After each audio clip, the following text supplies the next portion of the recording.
Hello, welcome. This week's parsha is Parshat Chayei, and I love cemeteries. I really enjoy spending time in them. I think they're interesting places. Hey guys, nice to see you. And I spent a whole summer in Philadelphia helping the Federation restore a cemetery that had been vandalized.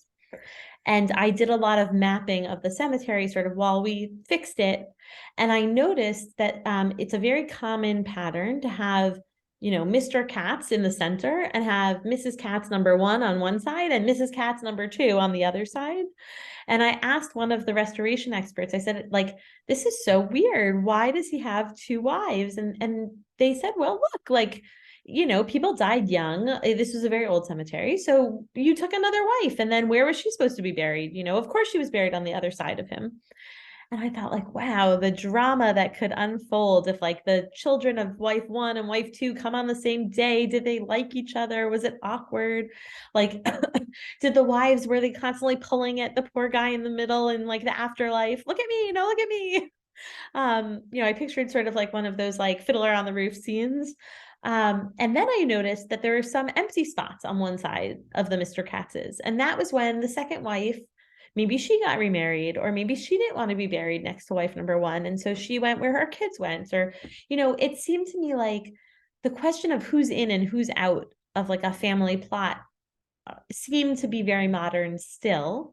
Um, and I think that cemeteries now are changing, but they used to be very strict about, what kind of death could you have had to be buried in a Jewish cemetery, what could adorn your body or not adorn your body in a Jewish cemetery, and that, those questions feel very relevant. And I think that the Midrash, as we'll see, tells a lot of crazy stories. I think that they tell them in part because they're grappling with those same issues of, like, who gets to be in and who gets to be out, and what does it mean to be in or out of the cemetery. So with that introduction, I will share my screen. If anyone, feel free to jump in if you have something to say. There we go. Okay. So we open this week's parsha with Sarah's death in Kiryat Arba. And I brought this first pasuk here just because I do think it's such a beautiful example of Abraham being the first one to really, like, mark and note a death. So not just in wanting to bury him. Sorry, I actually tried to update this sheet and it doesn't seem to have updated. All right, well, we'll stay with it. Well, hold on, I'm gonna stop the share for 1 second. I'm just gonna put the other sources that I wanted to put them back on. Right. I think it's such an important moment that it's not just that death was, like, something you sort of dealt with, but Abraham takes the time to eulogize her and also to mourn that he cries for her, which I think is really beautiful. Hold on 1 second here. I sort of streamlined the sources last night, but I want to make sure they come up right here. Okay, good. Okay, now we should be able to see the new source sheet. Sorry for that minor delay. Okay. Hopefully you'll agree. I'm curious, Mark, since you looked at the first one, you can tell me later if you think it's better now. And I brought that source really just because I think that's a beautiful thing. And also because the fact that it's in Kiryat Arba sort of plays into the story. But the real drama takes place 7 psukim later, in Pasuk Tet, where it says, let him give me the cave of Machpelah, ve'yitin li emarat Machpelah, asher lo asher b'ktzei sadehu, on the edge of his field, which he owns. The kesef malei yitnena li, right? I think that's the part that is often sort of emphasized within Jewish education, that Abraham pays full price for it. B'tochachem, that it will be in your midst, la'achuzat kever, as a burial site. And so again, this is like the first intentional burial site that we have. And there's a question that the Meforshim have as to why it's called Ma'arat Machpelah. What is Machpelah is understood to be double. What is doubled about the Ma'arat? And so in Eruvin, they talk about the first piece, which we're going to end up tossing out the window, so we're not going to look at it too much in depth, is that it's a structural doubling, that there are either two rooms, one in front of the other or on top of each other, as burial sites, right? Which is just also like a good reminder that burials didn't look exactly the same today as they did back then. And then if you jump to the third paragraph, Shekfula bezugot, it's called Machpelah because they are doubled with the patriarchs and matriarchs who are buried there in pairs. And then it says Mamre Kiryat Arba, right? It's called Kiryat Arba. That's the alternative name for Hebron. And so Rabbi Yitzchak says, Amar Rabbi Yitzchak, Kiryat Arba Zugot, Ha'arba Zugot, Adam v'Chava, Avraham v'Sara, Yitzchak v'Rivka, Yaakov v'Leah. And so there must be four pairs of couples, right? So we get the Machpelah is the couples, and the Arba, Kiryat Arba is the four pairs. So the Pshat, as we'll see, is Avraham and Sarah, Yitzchak and Rivka, and Yaakov and Leah. And so you're stuck, the Gemara is stuck trying to figure out who is the fourth pair. And so their answer is Adam and Chava, which to me is fascinating for so many reasons. One of which is that there was a Mabul. And so again, graves were different, but like presumably that cave was flooded and changed. And I don't know, to me, like that seems wild. And then we'll see in the Zohar that Abraham sort of knew about Adam and Chava. And to me, that's also wild, right? That was a long time ago in the span of the world. But there's something about Adam and Chava being buried there that I think feels important. So I'm not sure what the answer is. I welcome people's suggestions, but they're going to do a lot of work to prove it. In Eretz Yisrael. There's what? They probably weren't anywhere near Eretz Yisrael. That's an even better point, right? That like, maybe the Mabul pushed them over. But yes, it seems sort of fantastical. And as you'll see, I mean, the Zohar is always fantastical, but in the Zohar, which we'll read in English because the Aramaic is hard, Avraham, Rabbi Yehuda says Avraham knew a sign indicating that very cave and his heart longed to be there, which I sort of love that idea that his heart longed to be there. It reminds me of stories I often hear when people make Aliyah, that the hardest thing was leaving X person's burial site behind, right? Grandparent, parent, brother, child, God forbid, right? That like moving to Israel is exciting and you can always see your living relatives. But if you've buried someone in Chicago or Cincinnati or Boston or wherever, it's very hard to leave them behind.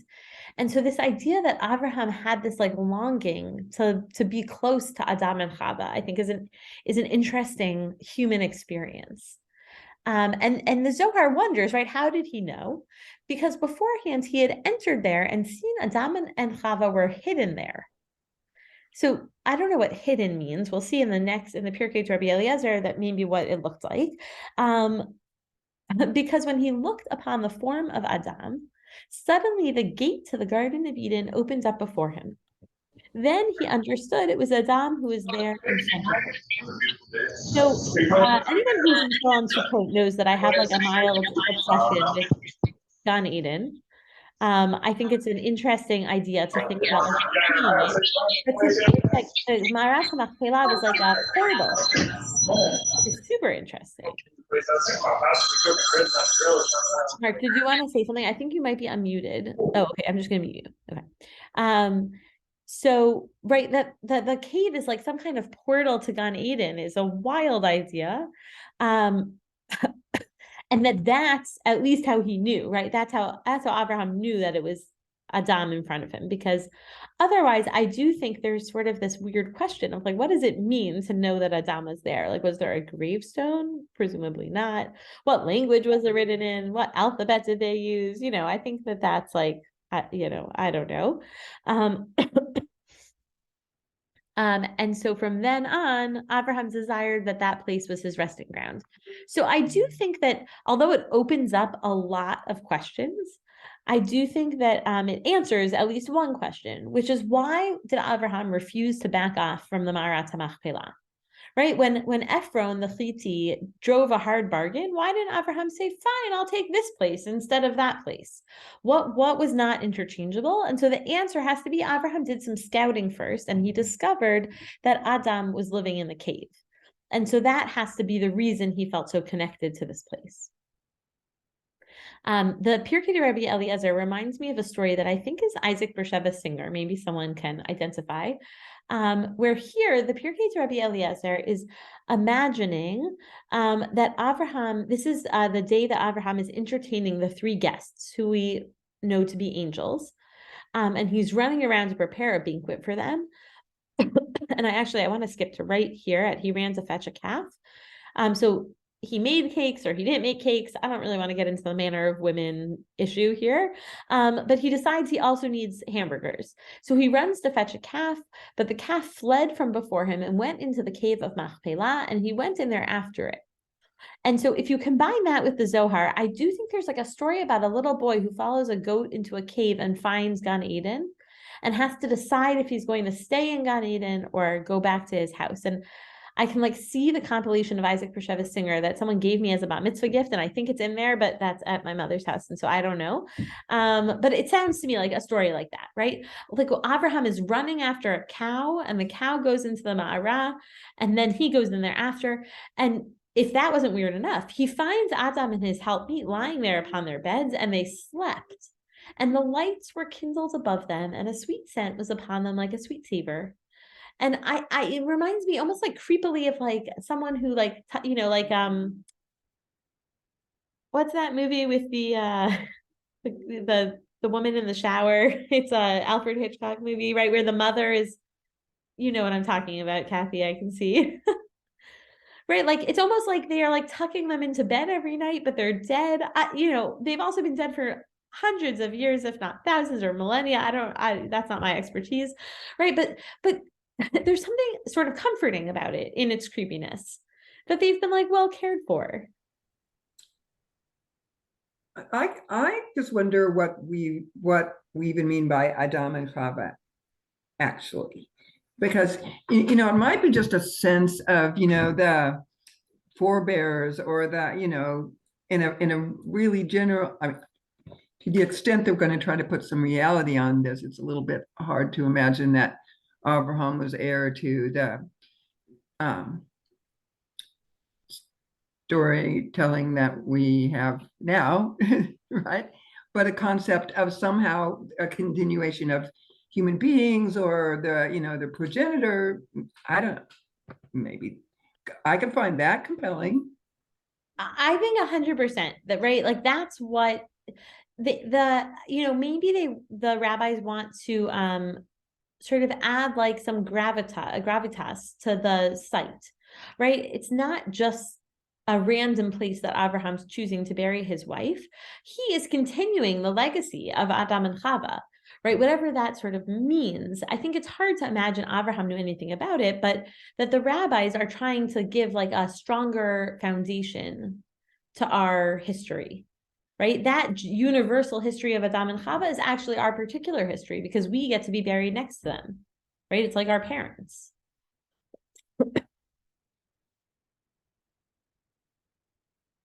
Yeah, I don't know. It is fantastical. And those are the midrashim that help us look back on why Ma'arat Machpelah and sort of who is positively included, like as opposed to negatively. And I know we're like quickly running out of our half an hour here, but I wanted to spend a few minutes looking forward because it only gets wilder from here. When we go into Breshit, all the way in Mem Tet, we're now talking about Yaakov. Yaakov is doing some like estate planning. He's cleaning up his family business, knowing that he is about to pass, which is its own interesting topic. Seems like maybe Yaakov is the first one to know that he's about to die. Before that, it was like you sneezed and it was over. And so people couldn't do as much planning. But here, Yaakov gives his brachot, or sort of lack of brachot, parting words to his children. And then he tells them, look, I know I'm about to die, right? Like a euphemism. Ne'esaf el ami is to be gathered to his kin.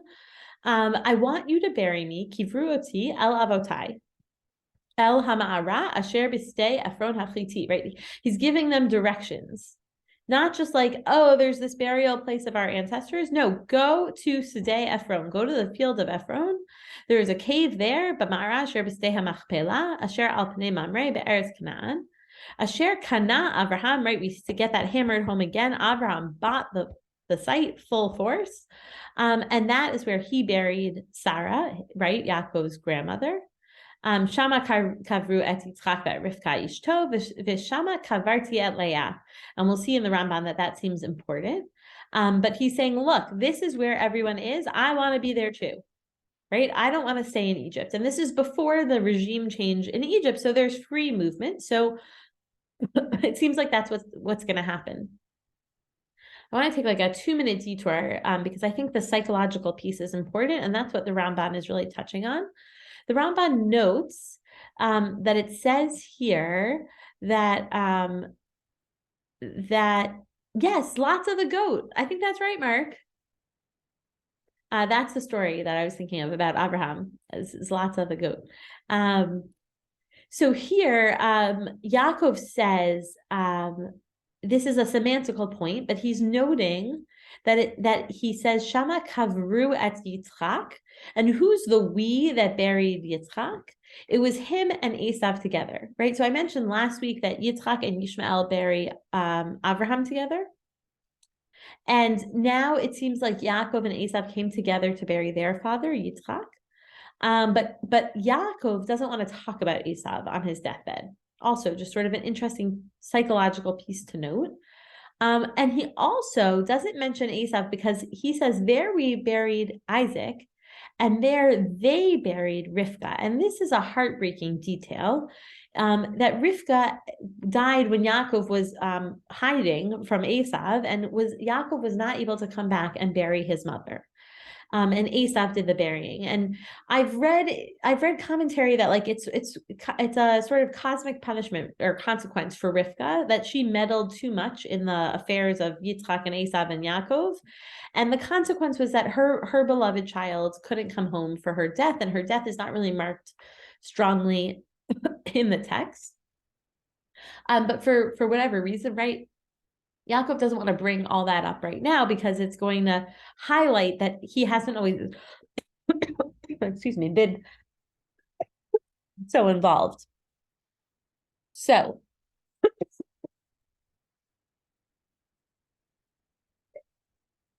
then, Yaakov's other worry, sorry, something got stuck there. Yeah. Oh man. Drink someone else's water.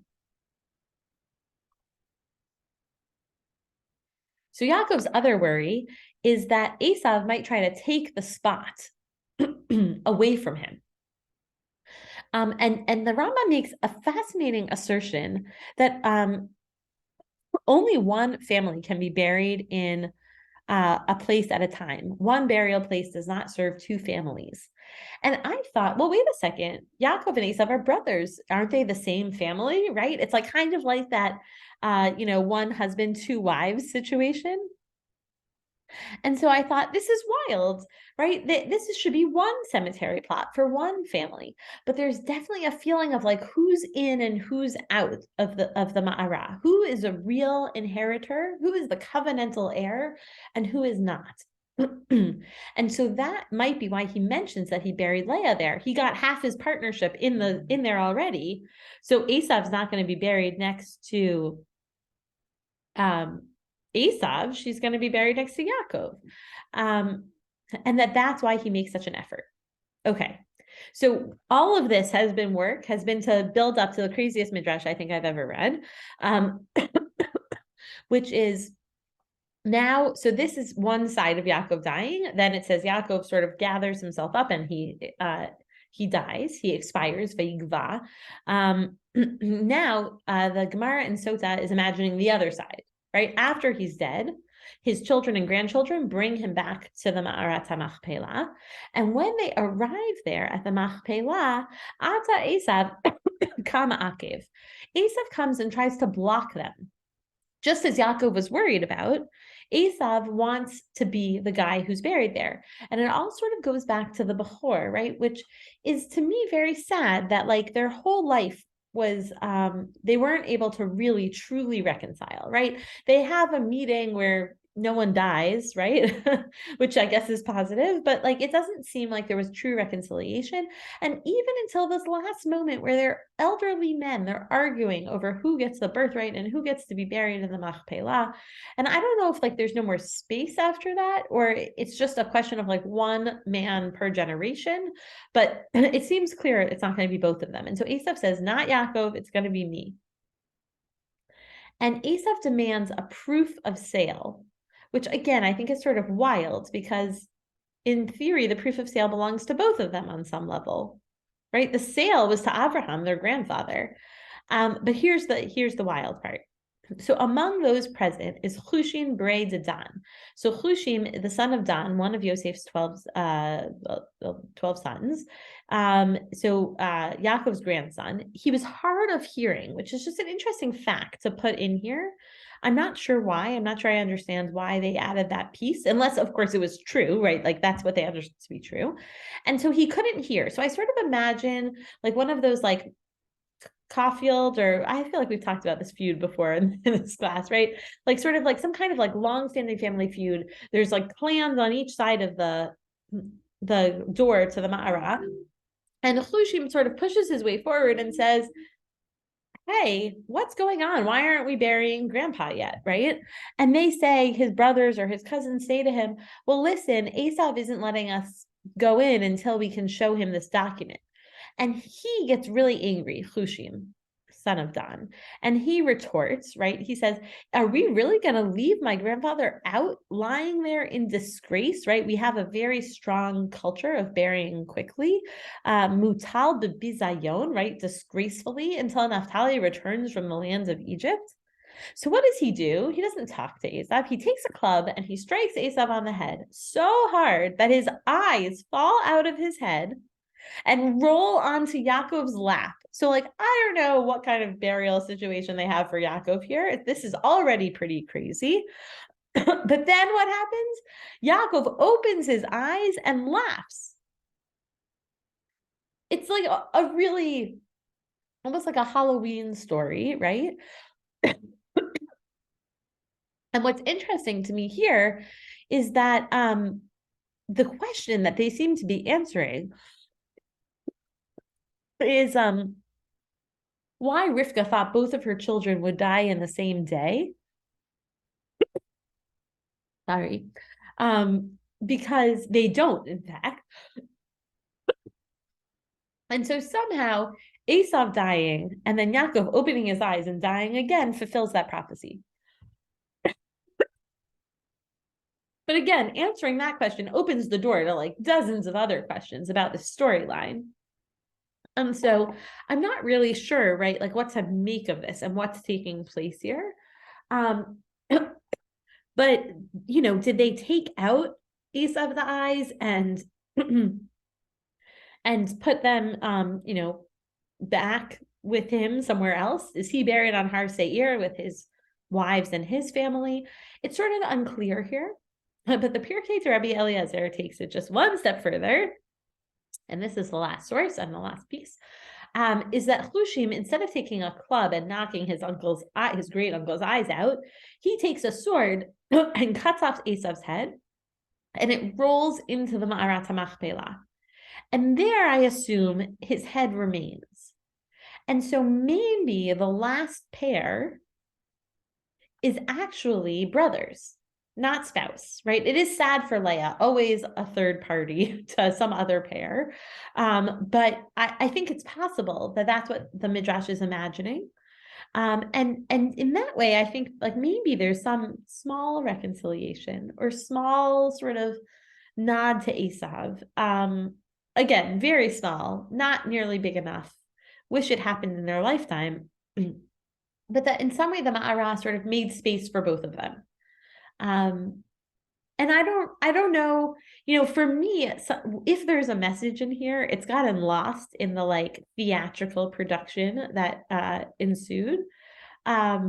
but I think that they the rabbis are just very they, the where a person is buried signifies something about their life. And it makes me think of like if you ever do a tour of Poland and you go to the camps, and you go to Warsaw and you go to the cemetery, people say, "Oh, um, this is where the like the most vibrant community is in Poland now."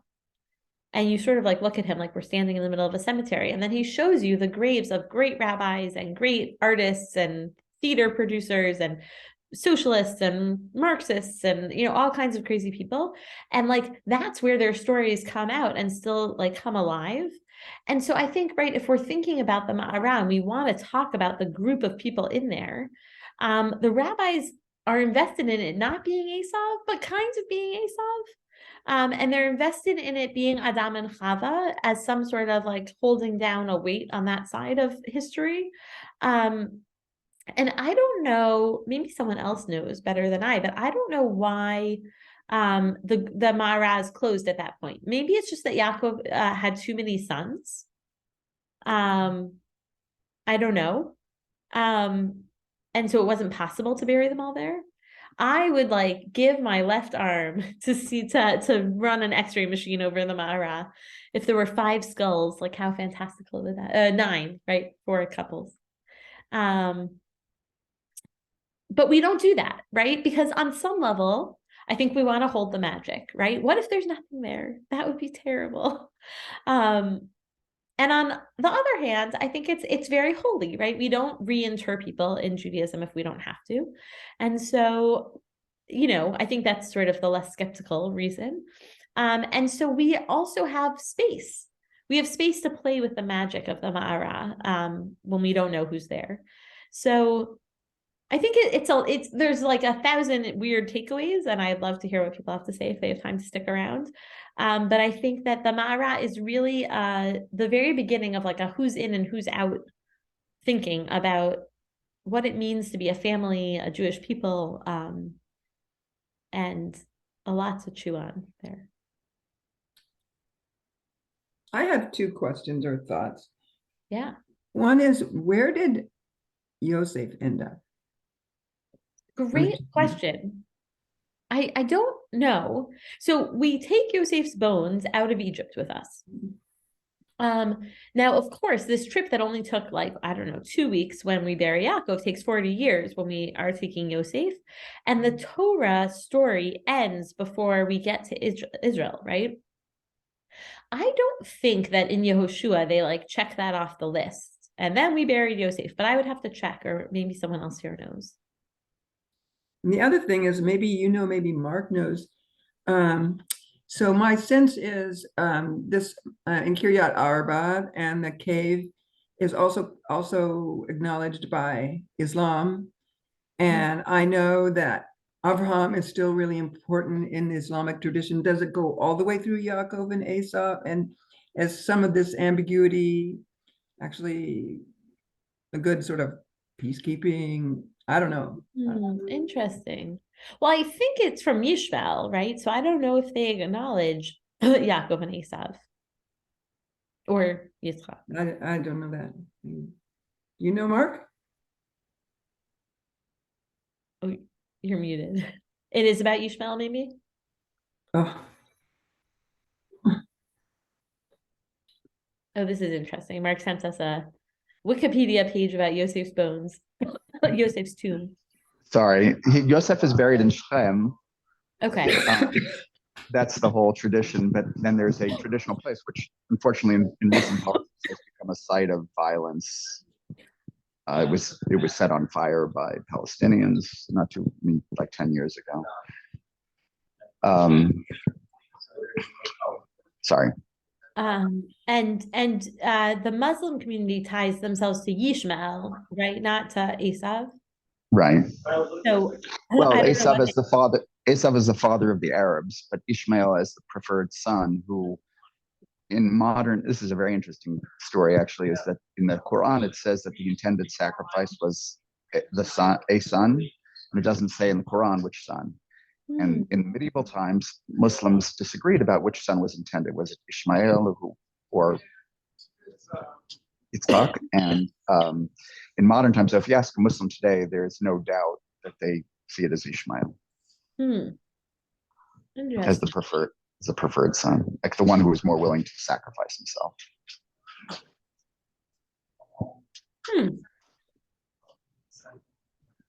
I see. So it does say in Yehoshua for Yosef.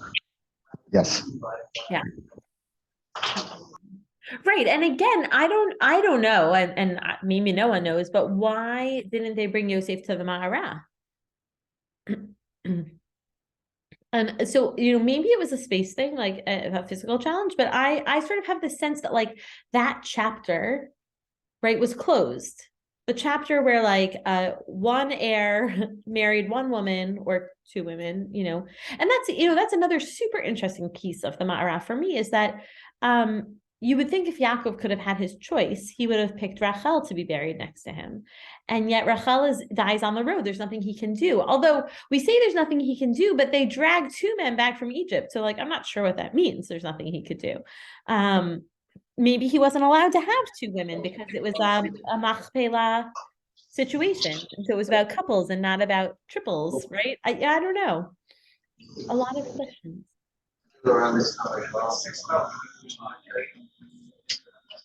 And I think I said this when we spoke about Yaakov last year, but estate planning is so important, and I encourage everyone to think about where they're going when they leave this place. When my father died, he did not have a plot in our shul cemetery. He was young, and I think he was not really a planner, and he was young. And my parents were divorced, although rather amicably by the end. And my mother bought two plots. She bought one for my father to help us bury him. And she said, I'll just be next to him because I want you guys to come visit us, right? And so like, why would I make it hard by having me be somewhere else? And I think there's something lovely about that. Maybe my mother will get married again and maybe she'll be buried somewhere else, on Maya Stream. But the idea that that was a possibility, right? That felt sort of resonant to her. She married my dad and had 3 children with him. So, the idea of where you're buried and specifically next to whom, my mother chose like who she liked in the shul that where to be buried. And I was like, it's not high holiday seats. It's like you're dead when it happens. But that felt important to her to sit next to someone she liked, So funny and emotionally charged. But you will be following an ancient tradition if you squabble with your family about it. Maybe you can leave it there. Unless anyone has questions or other thoughts. All right, next week we will go back to some more normal place. I promise. No more wild midrashim. We'll do something interesting in Toldot, though, I'm sure. I hope you have a wonderful end of your week and Shabbat, and I'll see you soon. Thank you. Bye.